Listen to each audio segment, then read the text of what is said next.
The case, identified as the Vermont rental exposure case, is known through a shared file circulated among public health agencies and epidemiological intelligence units within the United States. Although the case was marked as closed several years after the conclusion of its investigation, elements of its classification remain in effect. According to this file, the first formal entries date back to March 12, 1998, following a hospital admission in the city of Burlington, Vermont. On that date, a 22-year-old male patient was treated, a former university student who had withdrawn from his studies several months earlier.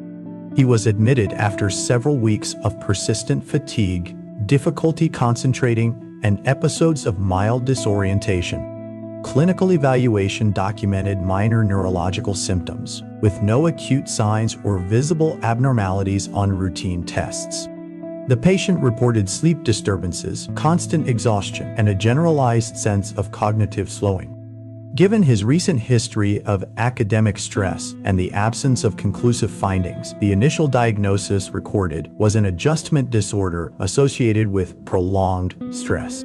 The patient was discharged with outpatient follow-up, and no additional alerts were raised at that time. The next relevant entry is dated September 4, 1999, at a private clinic in Concord, New Hampshire. The patient was a 25-year-old woman who sought medical attention for fine tremors in her hands, difficulty sustaining attention during everyday activities, and recurrent gastrointestinal episodes. Her medical history noted that during 1998, she had lived temporarily in Vermont, renting a room while taking on occasional jobs.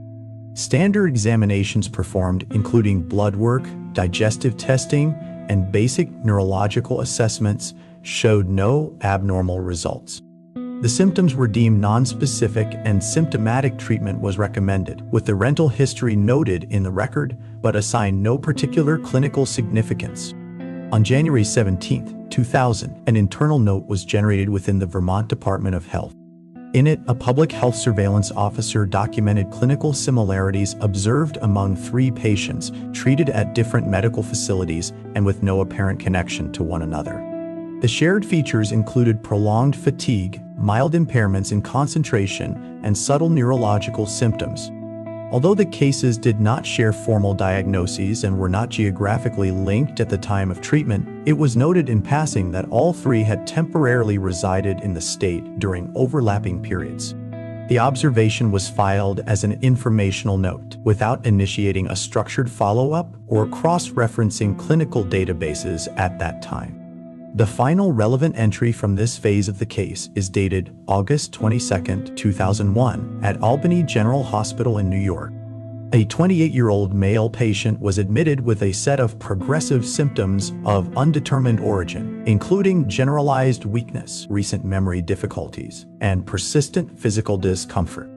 During the medical interview, the patient reported having rented a room in an old house located in northern Vermont during 1999 while working seasonally.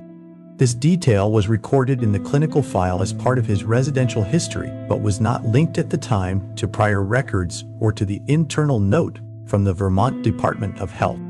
The case was handled independently, following standard protocols for symptoms of unknown cause. On November 14, 2022, an internal memorandum issued by the State Epidemiology Unit was formally logged. In this document, an analyst conducting a retrospective review of scattered medical records identified a previously unnoticed overlap. 4 patients treated in different states across the Northeast had each noted, at some point in their histories, temporary residence at the same address. The location corresponded to a detached single-family home in a rural area of northern Vermont, repeatedly used for renting out rooms. While the observation was not yet supported by causal evidence, the repeated appearance of the address prompted the finding to be escalated to higher authorities. On February 3, 2023, the case was formally opened. From that point forward, a preliminary investigation was launched to assess the possibility of chronic environmental exposure associated with the property. An interagency team was assembled, bringing together specialists in environmental toxicology, forensic engineering, and public health, with the aim of reviewing both the physical condition of the house and the medical histories of individuals who had previously resided there. The first inspection of the property took place on March 19, 2003. The team gained access to the house, which was unoccupied at the time, and conducted a standard habitability assessment. Initial air quality measurements showed no values outside normal ranges. No mold or abnormal moisture was detected in walls or flooring, and no gas leaks or irregularities in the main utility connections were found.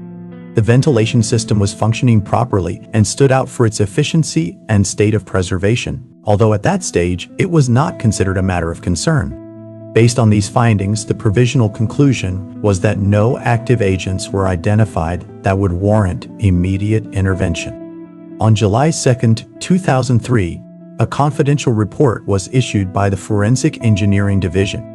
It stated that, following a more detailed review, the ventilation system installed in the residence did not conform to typical residential standards from the late 1990s. Modifications were identified that did not appear in municipal blueprints or in records of authorized renovations. Certain ducts appeared to have been added or rerouted after the original construction. In light of these observations, the report recommended conducting an in-depth structural sampling beyond the scope of conventional environmental evaluations. On August 28, 2003, an advanced sampling phase was carried out that was not publicly disclosed. During this operation, samples were taken from internal ducts that had been sealed off and lay outside the visible ventilation network, from deep layers of dust accumulated in hard-to-reach areas, and from sections of the basement concrete. Preliminary analyses revealed the presence of degraded chemical residues with isotopic patterns atypical of household products. No active compounds were detected in real time, making it difficult to identify an immediate or recent source of exposure. On October 11, 2003, a retrospective medical reevaluation of the associated cases was conducted.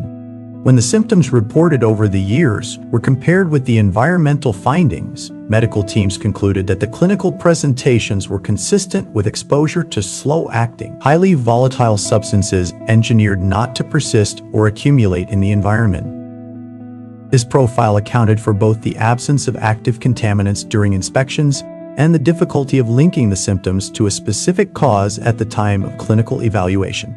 On December 6, 2023, a significant structural discovery was made during a more invasive inspection of the basement. Behind a false wall, investigators identified a sealed chamber that did not appear in the original building plans. The space featured partial shielding, drainage systems that served no apparent functional purpose, and chemical markings embedded in the concrete. No operational equipment or active installations were found, and all indications suggested that the area had been unused for years. Even so, the configuration of the space implied that it had been designed for a specific purpose, inconsistent with standard residential use.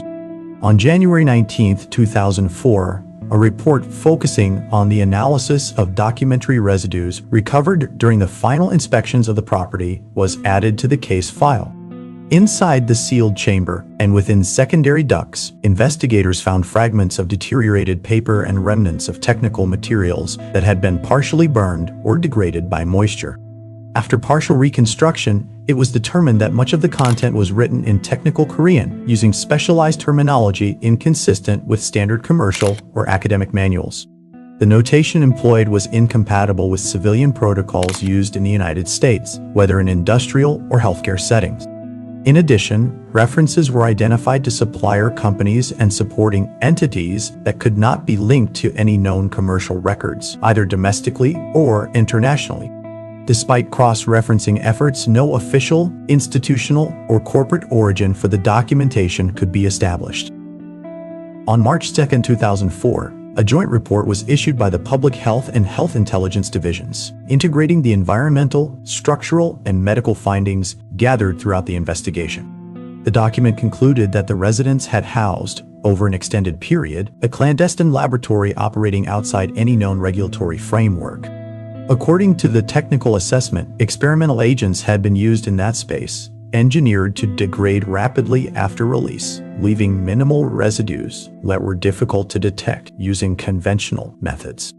The modified ventilation system was identified as playing a central role, enabling continuous, low-volume dispersion that was virtually undetectable within the habitable areas of the house. The report explicitly stated that individuals who rented rooms in the property were neither study subjects nor voluntary participants, but unrelated parties to the activities conducted there. Their exposure was internally classified as environmentally induced collateral harm. On April 21, 2004, the case was administratively closed. This decision was based on the inability to identify direct perpetrators or traceable entities connected to the operation that had been uncovered, as well as on the determination that the infrastructure associated with the laboratory had been dismantled years before the formal investigation began. Final assessments concluded that, in its current condition, the residence posed no active environmental risk.